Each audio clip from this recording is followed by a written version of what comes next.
എന്താ വിഷ്ണുമായ സ്വാമിനെ ചാത്തന്ന് വിളിക്കുന്നത്?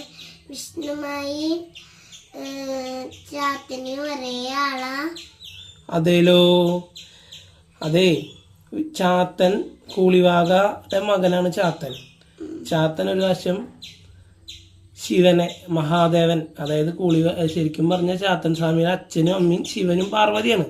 ശിവനെ കാണാൻ പോകുമ്പോൾ നന്ദി തടയുകയും വിഷ്ണുമായ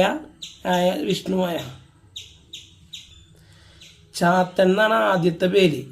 പിന്നീട് ചാത്തൻ സ്വാമി തൻ്റെ അച്ഛനായ മഹാദേവനെ കാണാൻ കൈലാസത്തേക്ക് പോകുമ്പോൾ നന്ദി തടയുമ്പോൾ സാക്ഷാൽ മഹാവിഷ്ണുവിൻ്റെ രൂപത്തിൽ പോയിട്ട് മഹാദേവനെ കാണും, ശിവനെ.